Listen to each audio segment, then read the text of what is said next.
Hello? Okay, there it goes. Good morning. We'll go ahead and call the subcommittee on transportation appropriations to order this morning.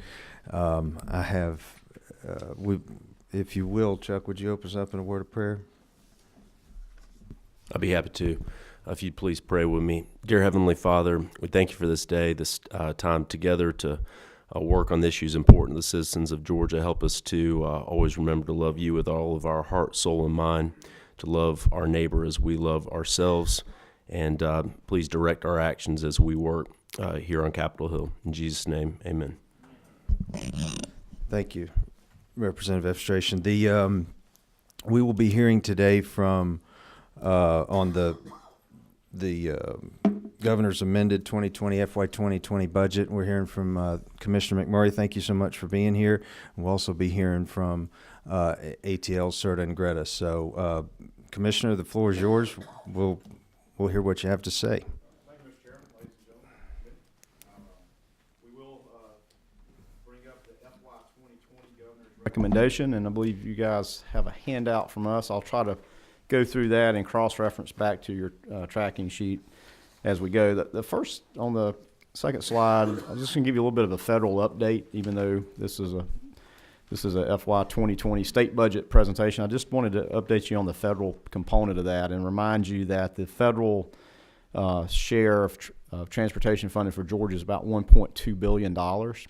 And the things that you're seeing in the media and going on in Washington with the continuing resolutions, that the last one ends on Friday, certainly is of importance to Georgia, and we've recognized impacts thus far.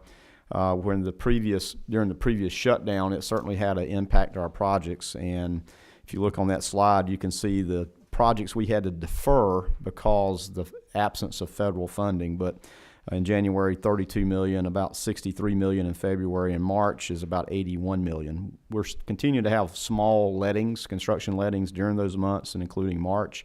And March now is we actually are going to advance about $100 million of projects in March, predominantly resurfacing projects, to try to get those out now so that the contractors have an opportunity to do them from spring, summer, and fall before cold weather sets back in.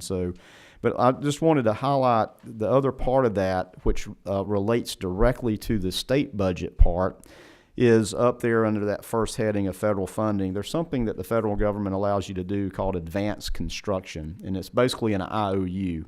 So the federal government, in absence of their funding ability, like we've had in continuing resolutions and shutdowns, the federal government will allow you to get an IOU from them using your state budget capacity to advance a project, and then get paid back from the federal, or get the promise of the payback from the federal program when those dollars become available. So that certainly has an impact. And in particular, since we've been in this situation of absence of full federal appropriations, we've actually advanced almost $500 million of what should have been federal projects with state dollars.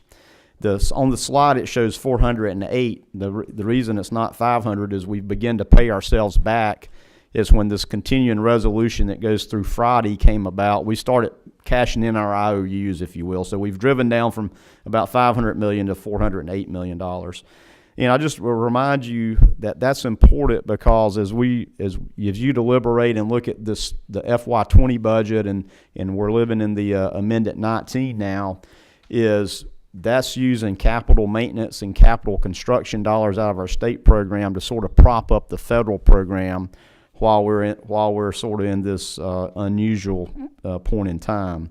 Also on that slide, I'll just show you that we've already bid out through February $826 million of work, and that doesn't include the design and right-of-way acquisitions that are necessary.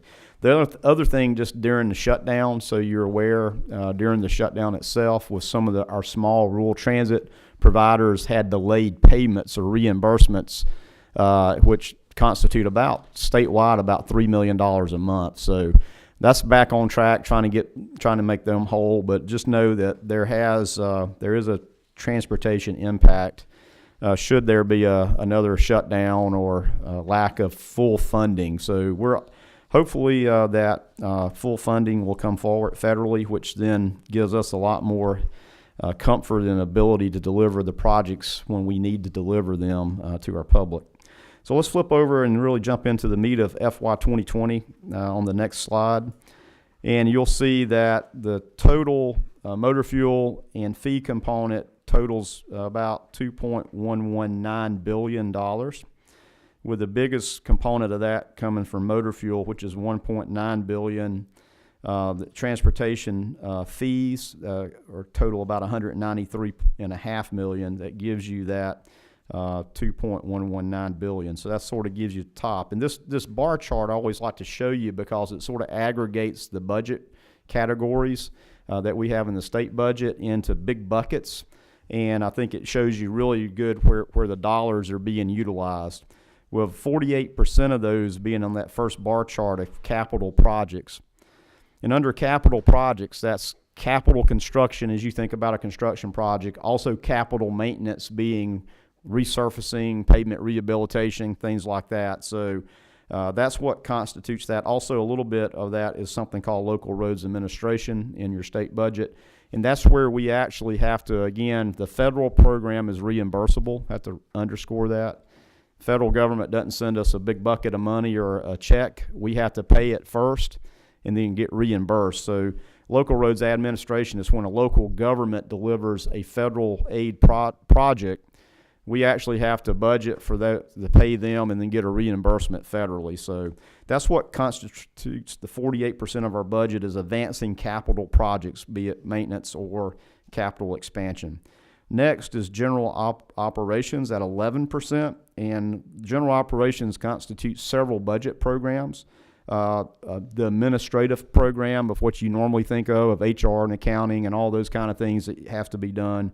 But it also includes construction administration from the state program budget, which is all the effort it takes to get a project ready, the design, the environmental, the right-of-way, paying for that work, be it internal or consultant. So that's where that's captured.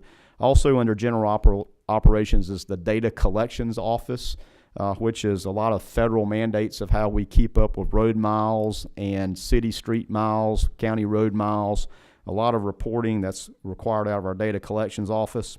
Also includes the division of planning. That keeps Jay in business to plan these projects and keep things moving forward. And also under general operations, we've lumped together traffic management and operations. So all the things you see for traffic signal operations, HERO program, all those things that we do to move traffic and manage traffic we lumped into general operations. So at 11%. Next is the local maintenance improvement grant category, which is at 10%, $192.5 million. This is from going back to 2015. This is basically a 157% increase. So that's the highest that our local governments, highest dollar volume our local governments will ever receive.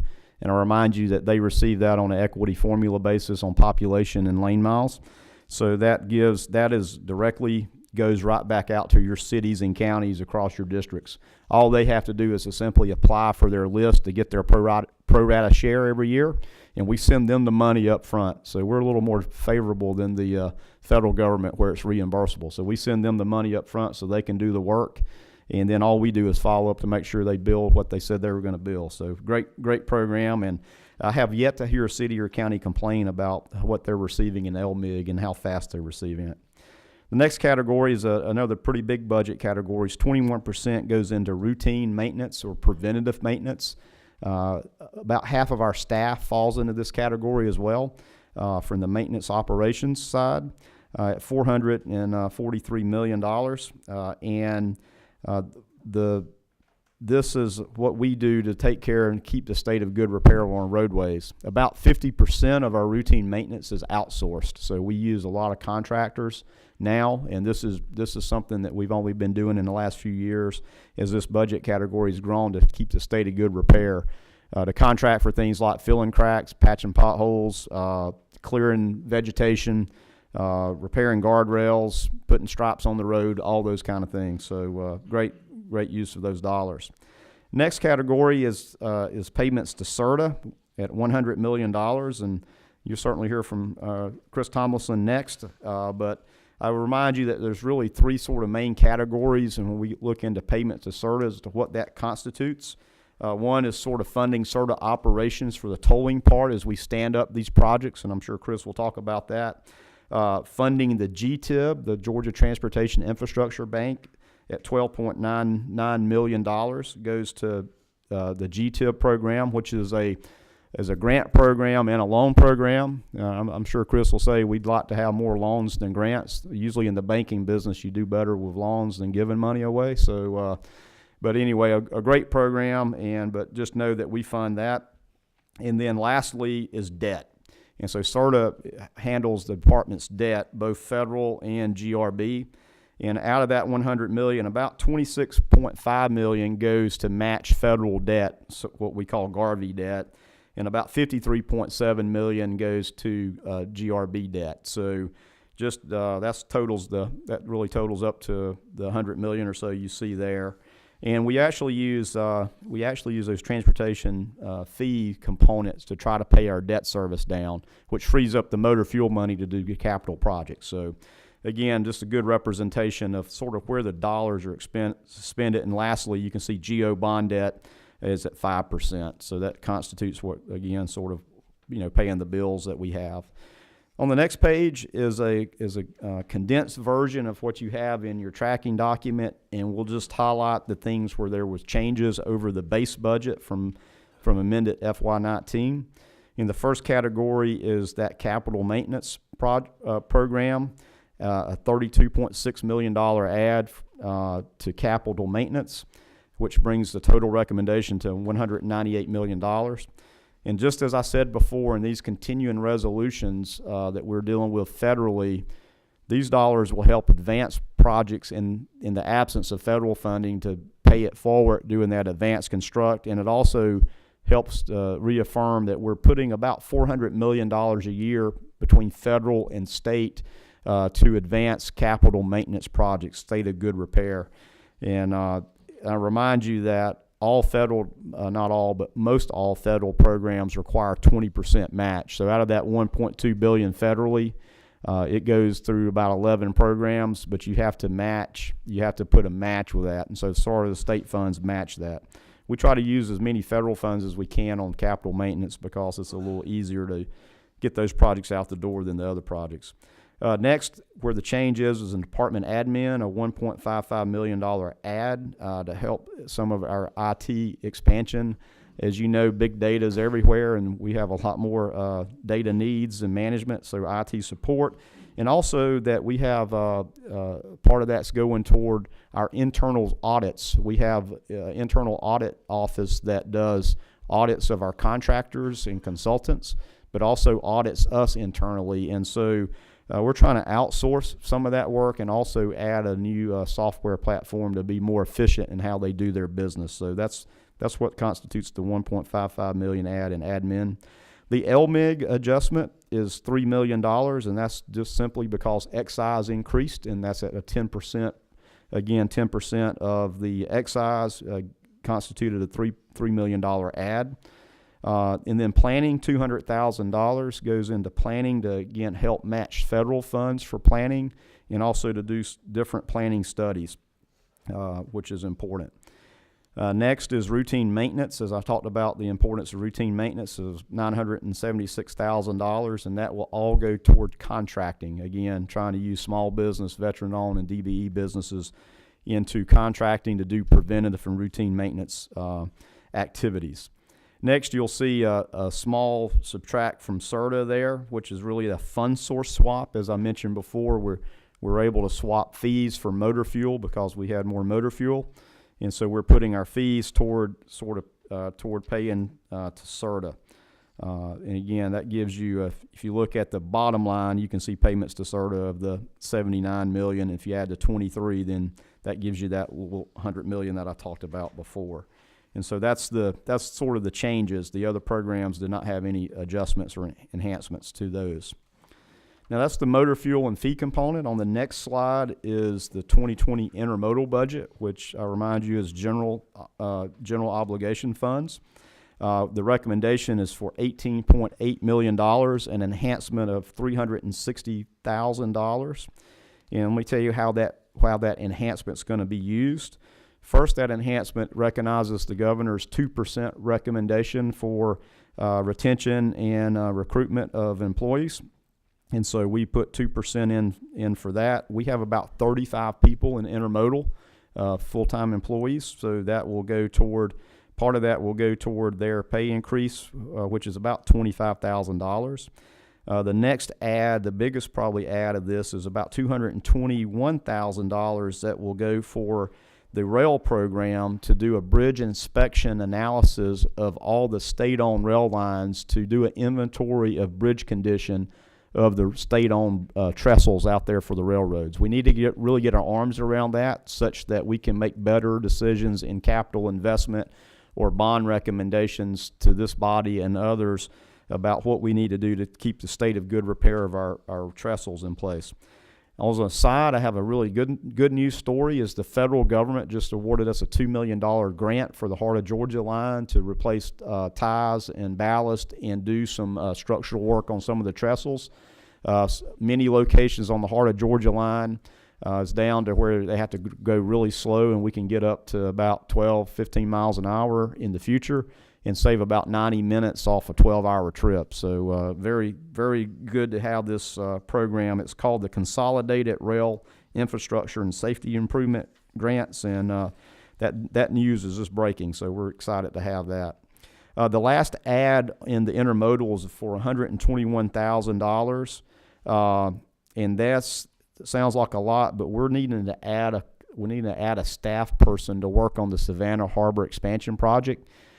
We actually had a gentleman retire several years ago. We have him on a consultant basis, but we need to bring in an additional person to work as we're about halfway through that Savannah Harbor expansion project, and it's still a lot of work to be done. So that's the other add, is to bring somebody on board to increase our head count to help in the Savannah Harbor expansion project. So that constitutes the adds for intermodal, but I'll just remind you, in intermodal, there's several other programs. Obviously, the transit component of that, of us working with rural transit providers and medium city providers like Augusta and Savannah and Columbus. Airport aid as well, where we administer the FAA grants. And of course, I mentioned ports and waterways is a big part of that, beside the rail. So that's sort of all the buckets under the intermodal category. And your next slide is in the governor's recommendation of $100 million of GO bonds to go toward bridges. And we certainly thank you for your previous approvals and for $100 million last year and in the prior year as well, because we're seeing significant improvement in our bridge conditions around the state. And just to give you some examples, since FY16, when you guys have been favorable toward putting $100 million a year toward bonds, since FY16, we've totally replaced 78 bridges, had 17 projects where we were able to buy right away. And in this year, we look to do 20 to 25 bridges with this $100 million, which would bring our replacement up to over 100 bridges, which is amazing. And the other part of that, when you look back to FY15, with the dollars we've put in bridges, totals about $1.2 billion of bridge investment between the bonds and our other state dollars that we've put there, state and federal. And so if you look at everything we've done on trying to take a good state of repair of bridges, we've replaced 243 bridges since FY15 and done capital maintenance or rehabilitation on 623 bridges across the state. And we're driving down our numbers, but we still have a ways to go. Our state system is in good shape. We only have a little less than 1% of our state bridges have a posting on them that a legal load can't go over. But on our county bridges and city bridges, we're at 15% of those. Of some 1,300 bridges have a posting or a close. So what happens with a $100 million gives us the ability to free up other dollars to work on county bridges or city bridges, which is a tremendous need. So we look at all bridges as being critical. The rural bridge that affects the agribusiness of this state is just as important as an interstate bridge, because if it inhibits commerce, that's not good for the economy of this state. So anyway, thank you for your favorable consideration of the $100 million. It certainly goes a long way. Mr. Chairman, that concludes a brief overview of the FY 2020 budget proposal from the governor. Thank you. Well, thank you. And I sorry for the microphone difficulties there. It seemed to go in and out a little bit. I don't apologize for that. Questions from the committee of the commissioner? I believe Representative Efstration, you were up first. Thank you, Mr. Chairman. Thank you, Commissioner, for your presentation. I also wanted to begin by thanking you and your team and the planning director for the Super Bowl. That was really, I think, hallmarked our state very well with DOT's work on that. I appreciate that. Just to begin today, Mr. Chairman, I wanted to acknowledge, if it's all right, my state senators sitting with me up here, and Jamie Boswell, who's our DOT board member, is with us. Also, Alan Chapman from Gwinnett County's Department of Transportation is present with us here today, and really appreciate them being here. I think, Commissioner, you know that I've had a real interest in State Highway 316, the limited access issues along that road, and the significant safety and traffic congestion issues that we have. I was always told squeaky wheel gets oil. I think I've definitely been a squeaky wheel on that. Would you agree with that over the past few years? I'd say you've been an advocate. Okay. I'm not going to call you a squeaky wheel. Well, I know that. Well, thank you for that. The DOT made 316 in Gwinnett a freight corridor about 4 years ago. Is that right, sir? I believe that's about right. Okay. And since that time, I mean, certainly we've had contributions from other legislators who don't represent that area, who have been driving to Athens and are familiar with the safety issues in Gwinnett County when it's no longer limited access on 316. Is that right?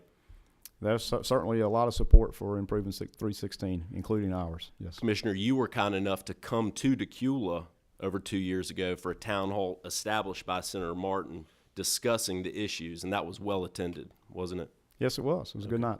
And you and I have met. You've been kind enough to meet with me in your office. We met in the Capitol with individuals from the administration to discuss the critical needs on 316, haven't we? Yes, we have, and plan to meet after this as well. All right. Well, I guess this is really the opportunities. We're reviewing the budget to discuss priorities that are in the budget. My understanding is that the 316 improvements that I've been discussing with you, they're scheduled right now for 22 for right-of-way acquisition and to begin construction in 24. Is that right?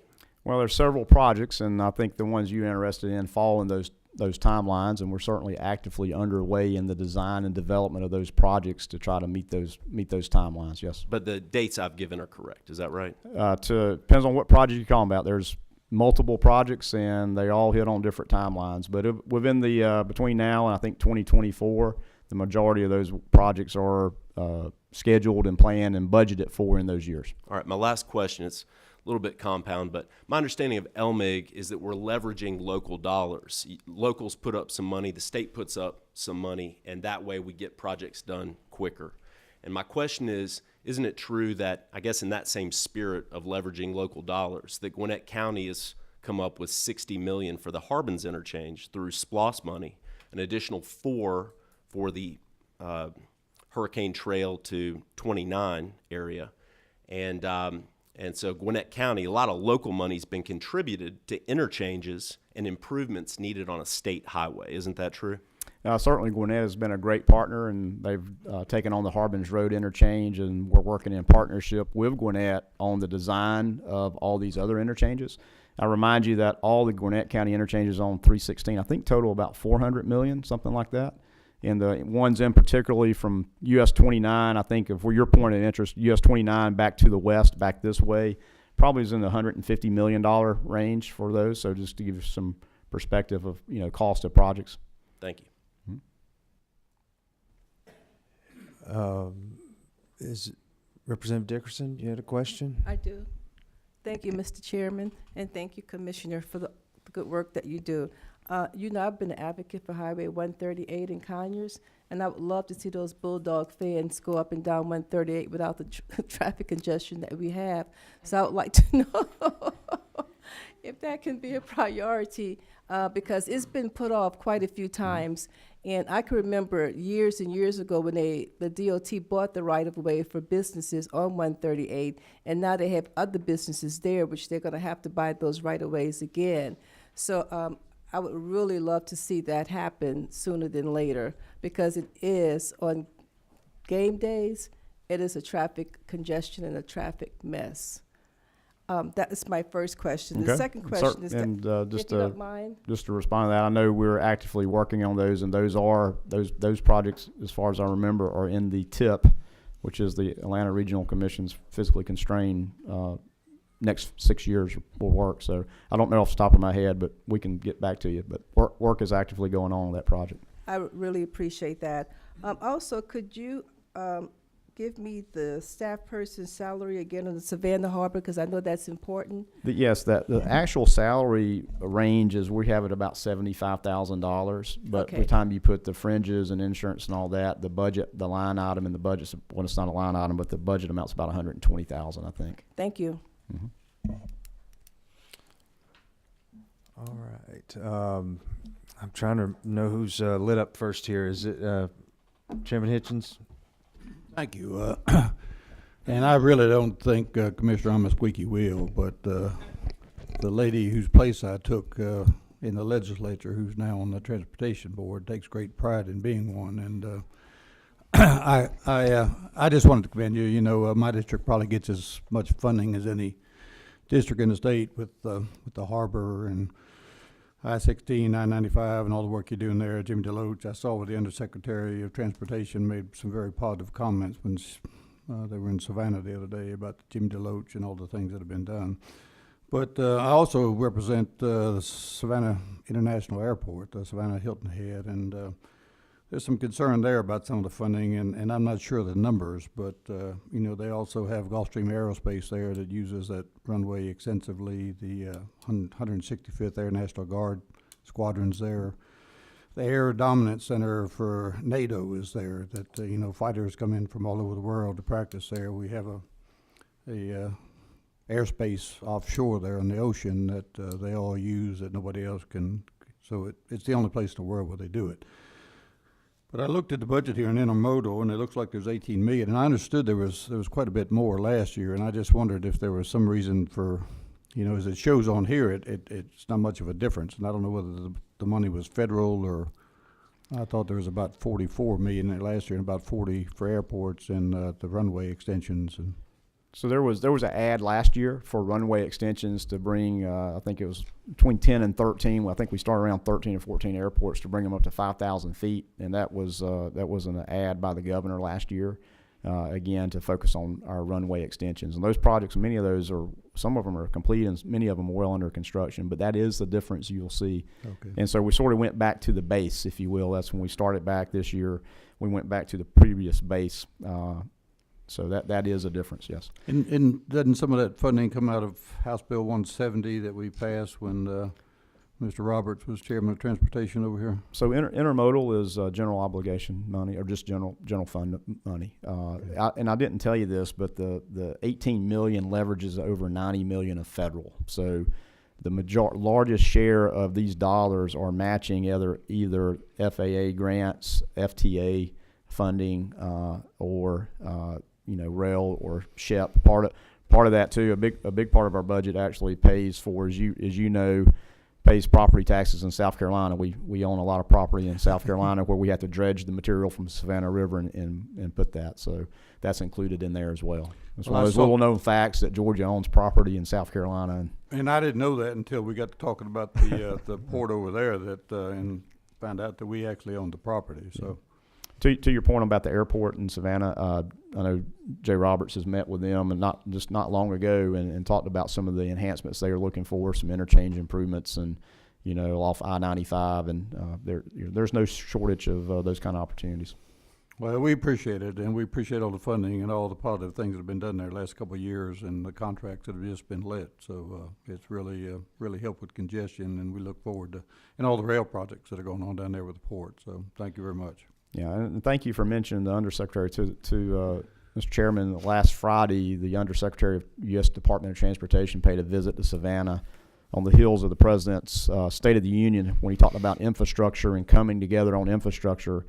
They wanted to come out to a couple of states and highlight the good work that's going on in infrastructure, transportation infrastructure particularly, and they chose Georgia to come to. And so on very short notice, it was a legislative day, so it was hard for anybody. Obviously, you guys couldn't get there, but it was quite an honor, and they highlighted Jimmy DeLoach Parkway extension over to I-16, which creates basically a unlimited access roadway that goes all the way from the gates to I-95 to I-16. And then we had a roundtable discussion at the Georgia Ports Authority, including a variety of people, the railroads, the trucking industry, the freight logistics people, the industrial development authorities of Effingham and Savannah, and a great roundtable discussion. We spent a day with the undersecretary, and they had a lot of positive things to say. It was quite an honor. But right in your backyard. Thank you. Well, thank you. Thank you for all you do. We really appreciate it. Very good. Representative LaRicchia? Did I say that right? Yes, sir. Good morning. Good morning. Am I on? I think I got you now. Thank you, Commissioner. Thank you, Mr. Chairman. I'm going to try to run through several things as quickly as possible. Wanted to respond a little bit to what some of my friends and colleagues had mentioned. Where I'm from, down in South Georgia, our issue is not congestion. Not a lot of people running over one another to try to get in down there because of some of the challenges with economic development and those kind of issues. And we certainly don't have a venue that draws too many people 6 Saturdays out of the year. And so I would be a little bit careful about trying to fix $100 million problem for just those 6 Saturdays. And I'm one of those in traffic trying to get up there to the stadium. But so I guess my comment on this is not so much a question. It's just, and our planning director Jay Roberts has been essential to trying to help us get these projects on the list. You know, we have one that kind of got tangled up in a little bit of the TIA debacle that they are really beating me up a little bit about, and how that happened is, I think, it was a little bit of a surprise to everybody, but want to make sure that Highway 32 project west of Douglas is as soon as we can. You know, I think Jay's gotten a number of calls on the railroad crossing of Barrington, and that's just a small thing to maybe this committee and others, but it is a huge deal when you've had 2 or 3 trucks in the last year and a half that's been hit by a train. One of the questions I had about airports, you know, the Gene Chambers Douglas Municipal Airport has been had a lot of success with attracting industry and investment into Coffee County because of that airport. We have a beautiful airport, great terminal, and I think in June 30th of this year, the suspension of the state sales tax on jet fuel will sunset. And if we continue that state sales tax exemption on jet fuel, we've got to figure out how to continue to fund these local airports, or to continue to be able to invest in these local airports, one of which is ours in Coffee County. I believe that there's money available through HB 170. That there's some money there that we can invest into these airports. Is that right?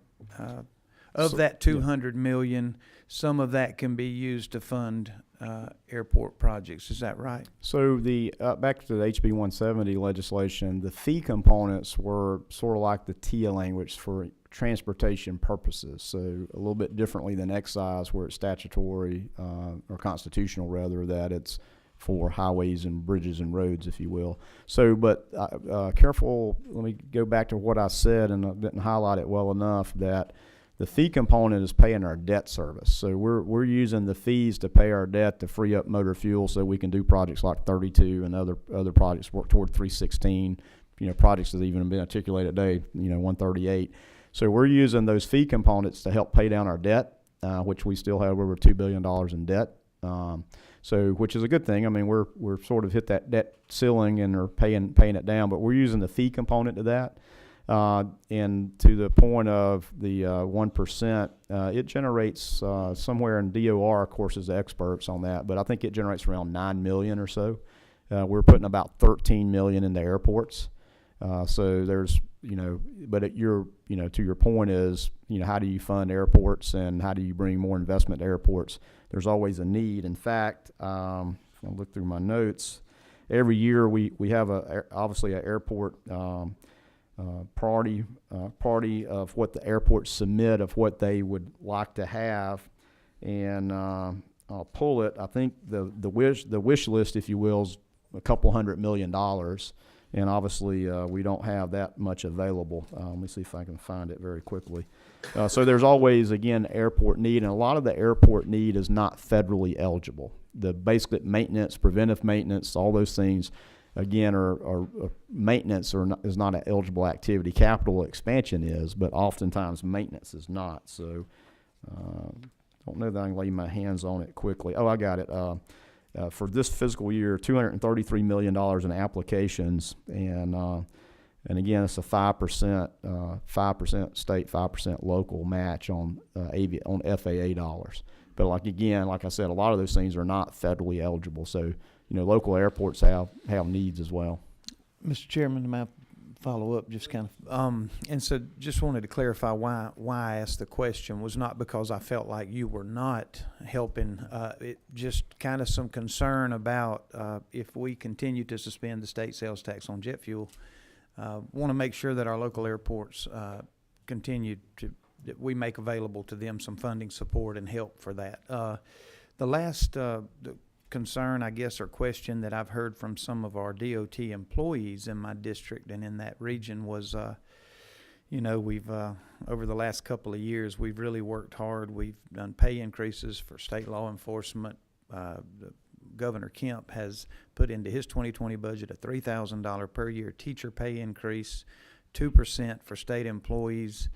Does that include our DOT employees, or is the DOT through your office and board looking at doing pay increase for those employees? So the 2% does include GDOT employees, and since our budget's derived out of motor fuel, there's not an add. It just comes out of these programs. So we take that 2% out of each of these budget programs where the head count is, like the routine maintenance where most of our people are, and that's probably who you hear from. Yes, sir. The 2% will be, it's already baked into what you see today. So there's not an add because you guys are not adding any money. Now, if you'd like to, we'd be glad to have that conversation for bringing other funds, but it just comes right out of our motor fuel dollars. Those guys, and particularly since HB 170 and all of the construction and work that's going on, their load picked up significantly because of all the that's going on, and so I just wanted to ask that question. But thank you so much for what y'all do. Well, thank you for that recognition of our employees. It goes back to the Super Bowl, and when we had that big winter storm that came through and had to put salt and brine out and work overnight, people from the southern districts came up to do that, and we are actually delivering, just some perspective, we're delivering about $1 billion more every year with the least people we've ever had. And I'm not advocating for more people. We're about 4,000 employees with about 100 temporaries that make that 4,000. But that's where we need to be, and they are doing fantastic work. I can't say enough about how they're delivering the most we've ever delivered with the fewest people we've ever done. And our maintenance operations people are critical, especially when there's hurricanes to respond to, tornadoes, snow events, and even Super Bowls. There's always those are the men and women out there making it happen each and every day. So thank you for that acknowledgement. Representative Collins. Thank you, Mr. Chairman. Yes, sir. I again want to say how much I really appreciate the job that you're doing with GDOT. I'm new to the legislature. This is my third year.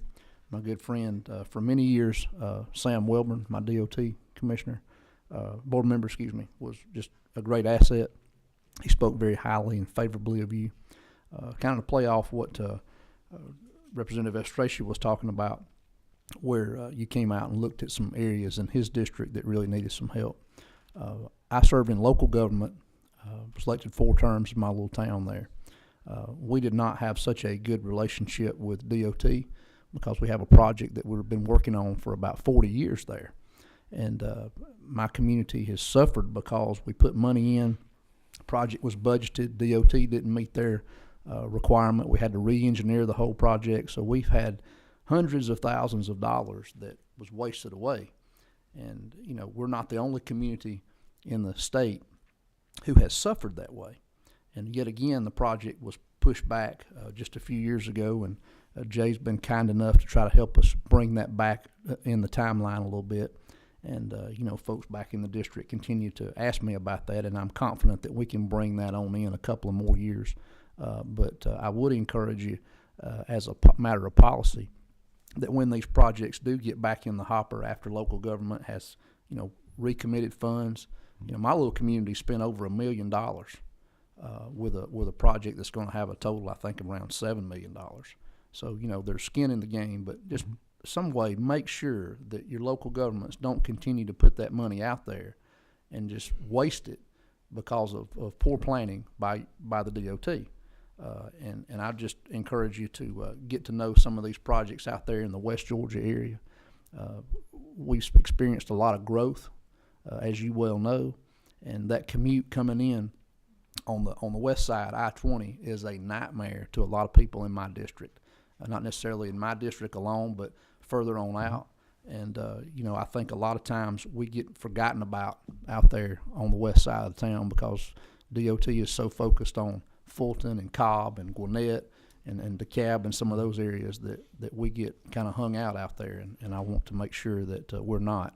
I don't necessarily want to be a squeaky wheel, maybe a thorn in the side, if that's what it takes, Mr. Commissioner. But I appreciate the job that you have done, and it's a pleasure to work with Jay. He's been very responsive, and thank you. Yeah, well, thanks for those comments, and certainly understand frustration. I'm probably as frustrated as any of you on how long it takes to deliver transportation projects. And we have great federal partners, but understand a lot of those situations like yours have a lot of federal requirements. To the extent we can decouple from federal dollars, we get things done a lot quicker. We're actually trying to study that now. Anecdotally, we think it's probably 25% to 30% quicker, plus 25 to 30% cheaper when we don't have to use federal dollars. And HB 170 has given us the ability to start doing that. In fact, the 316 corridor discussion was not even a discussion until HB 170 came along, and those are state funds and some local funds, as acknowledged, for the great partnership with Gwinnett, so that we can get things done quicker. And that's a real challenge. And as the other challenge coming up federally is reauthorization. The federal transportation bill ends September next year, and there's some talk about how they can have a de minimis potential if the federal dollars are less than 50%. The president actually had that in his proposal 2 years ago about infrastructure. Is if their federal is de minimis, then you don't have to follow the federal process, which speeds things up and doesn't take decades. But yeah, I hear you loud and clear. There's unfortunately a lot of those kind of projects around the state.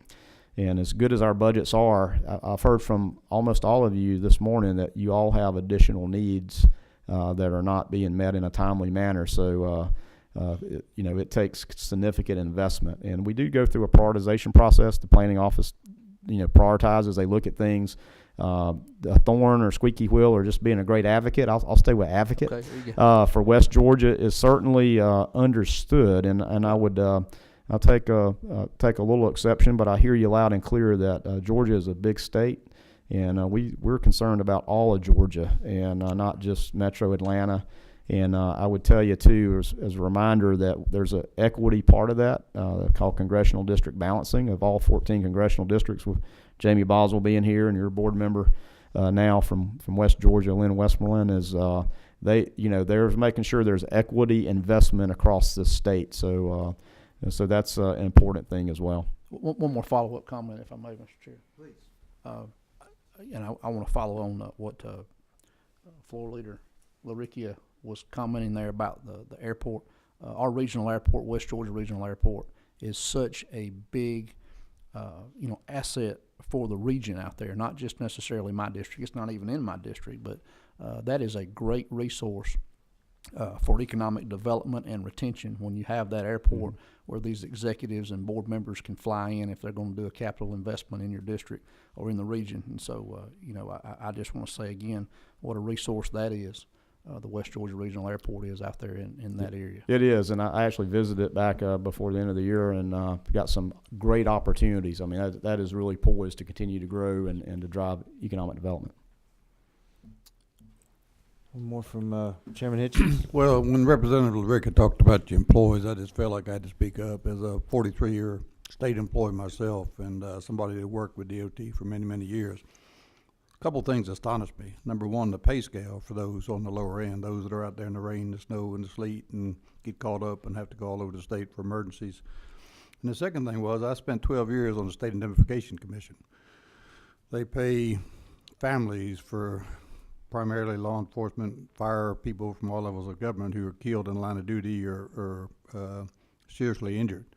And I was astounded at how many DOT workers were run over and killed during that period of time. And I'm certainly an advocate for paying them more money. It's a job that many people don't understand. They don't understand how much money they make and how dangerous it is. Now, I've noticed in my travels back and forth to Savannah now that you made great strides in providing safety equipment with the trucks that have the cushions on the back and having law enforcement at all the sites and all. But it is a dangerous job, and I think they're woefully underpaid, and that is one of my 2 cents in. Thank you for that acknowledgement. And if anybody wants to know what it's like, I just ask you to go stand on the side of the road for a little bit within about a foot of traffic and see how you feel. It takes some guts to be out there each and every day. And well, I won't go there. Anyway, thank you for that acknowledgement. LaRicca, you had one. Yeah, just one. I figured maybe Chairman Roberts or Planning Director Roberts would have told you this before you got up there, but you used the word de minimis, and I had to Google it to see what it was. And so be careful with some of us from South Georgia when you throw around words like that. A little bit. Thank you for what you did. You got it, Mr. Leader. Representative Collins, you had one. Yeah, one more thing. I just want to sing the praises of your engineer out in our area, Grant Waldrop.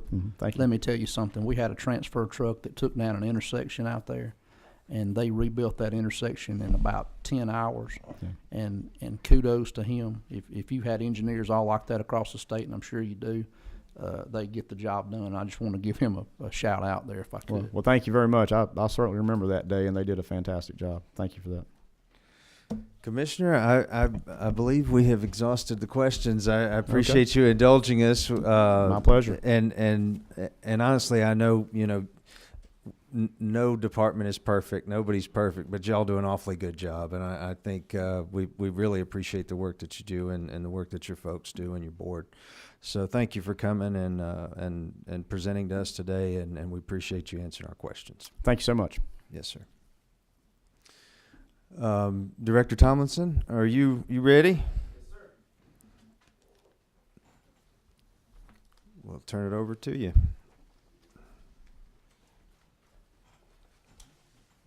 Well, good morning, Mr. Chairman, members of the committee. Happy to present to you the governor's recommendations on the FY20 budget for the ATL, Greta, and CERTA. Looking around, and it was just, I guess, a little over a week ago, I was here on the amended. So some of the slides are just repeat information. So I'm going to skip the background on the tollway authority. Then to mention, yes, we're the toll operator. And really to jump in where the commissioner led off, talking about payment of debt service and the function that we do as a transportation funding arm. So if you turn to the second slide, as the commissioner mentioned, a little over $100 million, about $103 million that passes through GDOT's budget to CERTA. Part of it, and I mean, the commissioner already hit all my high points already, but there's a $7.8 million fund swap for motor fuel. Again, that is so that we're utilizing the fee money towards debt service. And as the commissioner mentioned, we do that to make sure to free up motor fuel for the department's needs and to ensure that that fee money is some of the first dollar spent, because we know we're going to have to make those debt service payments. You see a reduction of $114,600. That's just a reflection that the total amount in debt service that's due this year has gone down. and it's going down every year. At the end of June of 2018, the outstanding total of bond debt, which is made up of guaranteed revenue bonds and Garvey debt, will be at $367.9 million. With the payments that we're going to make in FY20, the outstanding principal will be reduced to approximately $244.7 million. As the commissioner mentioned, and if you turn to the next slide, the payments to CERTA and the GDOT budget really have three components, the largest of which is the debt service, about $80.2 million. That's matched with about $115 million, which makes up the total debt service payments, principally on the Garvey portion. Excuse me. Then you have the infrastructure bank program, just under $13 million. Again, that is a revolving loan and grant program. As the commissioner pointed out, for some reason people tend to like grants instead of loans. That being said, I can't pass up the opportunity to tell you about why we do encourage the loans and why we're making very concerted efforts with this program to really do two things. Make sure that people are aware of this program outside of the metro area. This is a statewide program. Community improvement districts have really taken advantage of this program. I mean that in a positive way. They look at how they can leverage it to match their funds with these funds and get much needed projects done. But we have had projects that have occurred outside of the metro area. And so we do encourage people to look at it. The second point I'd like to highlight is on the loan side. How loans work through this program is we make available low interest loans to basically political subdivisions of states, cities, counties, even CIDs, but it's principally been targeted to cities and counties. And one of the questions they ask is, why would we ever look at taking out a loan? So even if it's a good deal, and we lend at the same rates that the state does water and sewer loans. But we have to go back and explain to our constituents how we borrowed money and we're paying back more than the cost of whatever it was done. The jurisdictions that have successfully partnered with us and done loans, though, have been able to figure out from a cash flow perspective how they've been able to advance work. We had a particular city who, in their budget, based off what's coming off of property taxes, could resurface 2 subdivisions within their city per year. They did the math and they realized with a loan they could, and I don't remember the number, but it was like hitting 6 or 8 subdivisions at once, resurfacing them, then taking what was in their budget to make repayments on the loan. And they did the math and realized they would pay off the loan associated with resurfacing all of these subdivisions at once, and then free up money in their budget in those intervening years between when resurfacing wasn't needed and the loan was paid off. So there are instances where this can make a lot of sense. And these are smaller dollar amounts, so it's not that you wouldn't quite do this as a substitute for doing a T-SPLOS, but the lift is so much lighter. It's an online application that we literally designed so that you don't have to hire consultants to do it. And so anyway, so we take that message out, and loans make sense in certain situations, grants. We've even had some projects that have had a portion of both. The last portion of the $103 million is $10 million, and again, as the commissioner mentioned, that is related to offsetting operational costs for some of our newer toll projects in their early years. Specifically, it's related to the Northwest Corridor, I-75 South, and the I-85 lane extension. What this has done is it's given GDOT a predictable amount for budgeting as we look at what these startup costs are, because the department serves as a backstop for that. And this is something that has to be put in place because all of our projects are what we call managed lane projects. We're not doing toll projects right now that are what we call self-liquidating, meaning they're designed that they're going to get all the traffic and therefore will generate all the costs to sustain it. But after we get through a ramp-up period, those costs go down. So that's the explanation of the $103 million in payments to CERTA that's represented in the FY20 budget. Turning to Greta, again, you have a slide 5, that just gives general background information on the agency, but I gave you that at the last meeting. If you turn to slide 6, you'll see that there are essentially no changes in terms of dollar amount in the budget for FY20 for Greta. Greta receives approximately $12.8 million to go towards principally the transit program. I told you at the last meeting that the express service is now operated by CERTA, but the grants, the federal grants that we receive are in Greta's name, and so the money still flows through Greta for our purposes of that service. You'll see one note. Last year, the deal administration asked if there were any requests for potential enhancements up to 2%. So we'd requested a potential 2% enhancement to put into the transit operations. But with the $0 change, and if you actually read the note, what was recommended was utilize $256,000 in existing funds for the operation. So we'll continue to use the operational funds for the existing operations. So there's really no changes there. Turning to the ATL. This is going to be, FY20 will be the first year that it will establish the base budget for this new regional transit authority. So what I wanted to do before I explain the governor's recommendations, tell you a little bit about what the ATL is doing and going to be doing over the remainder of this calendar year and into fully FY20. Again, you have background on House Bill 930. And if you turn though to slide 9, where we are today is the ATL is a 16-member board with 9 staff positions. So I want to explain to you what the 9 staff members are doing on behalf of the 16-member board.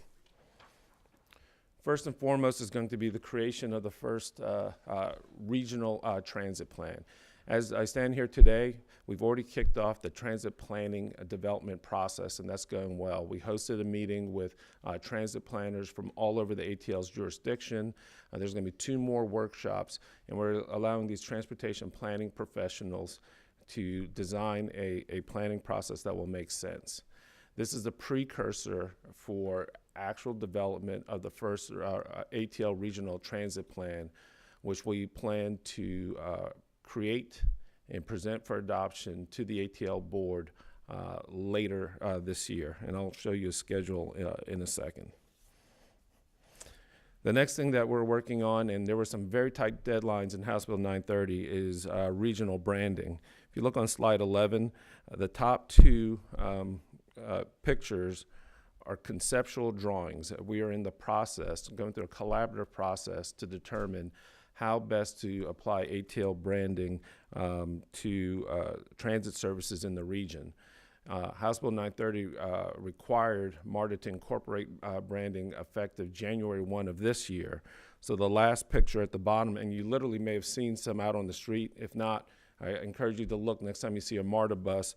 But in the back panel, you'll probably start seeing the ATL logo. They've already started rolling this out. This rollout started before the Super Bowl.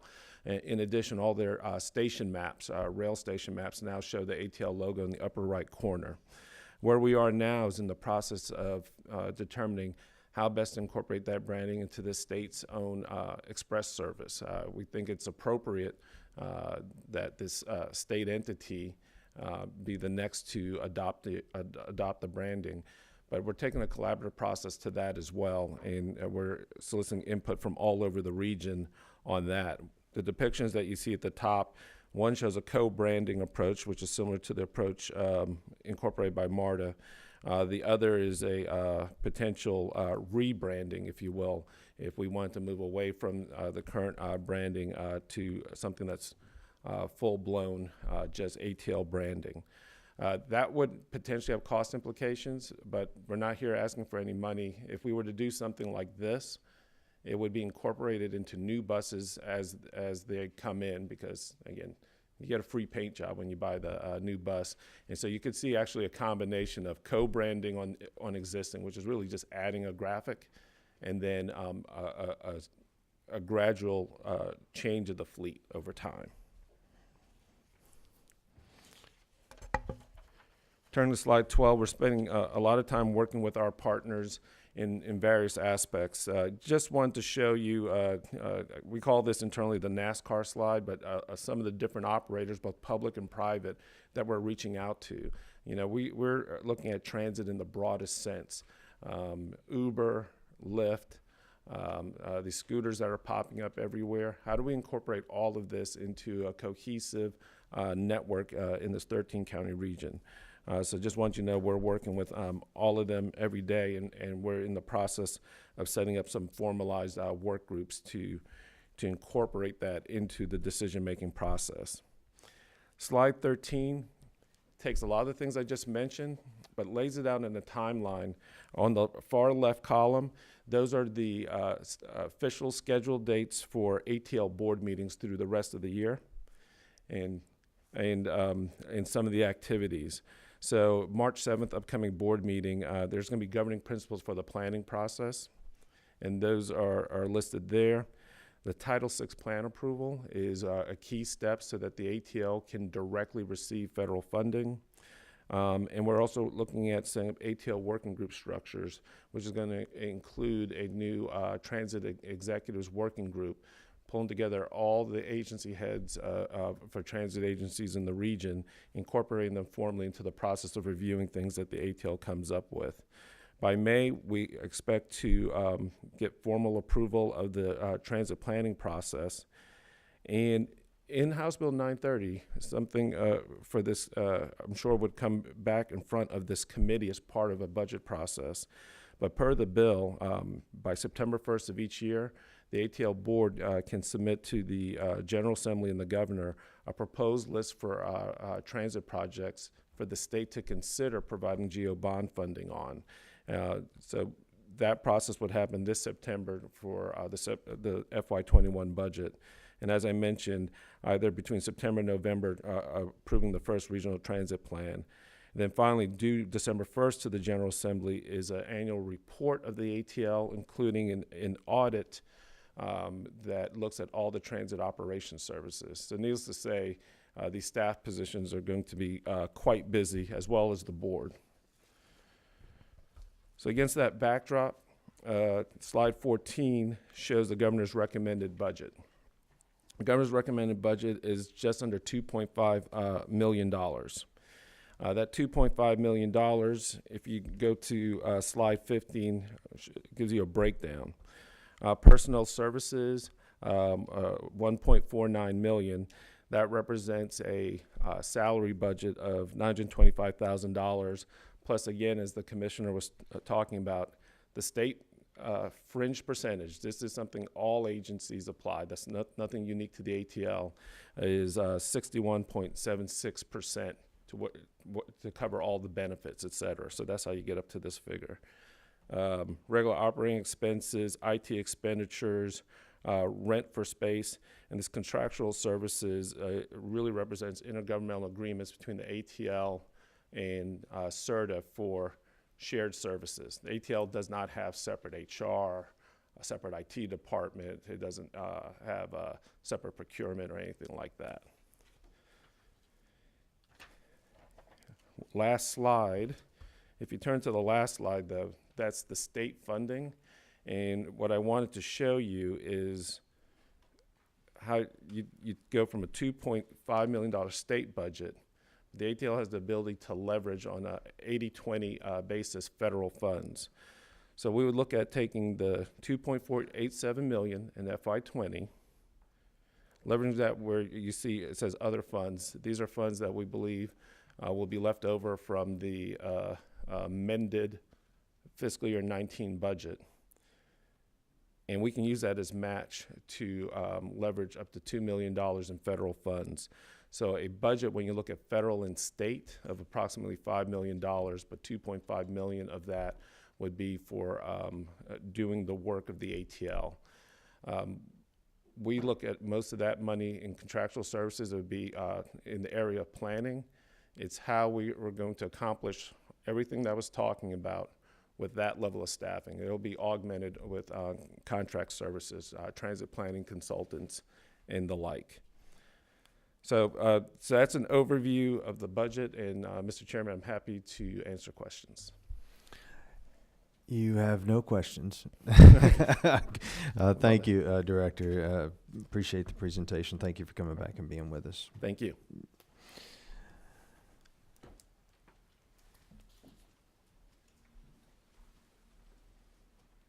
Is there anybody else here that, any of the agencies? Jay, you want, I'm just, before we adjourn, I know there was one other piece of business.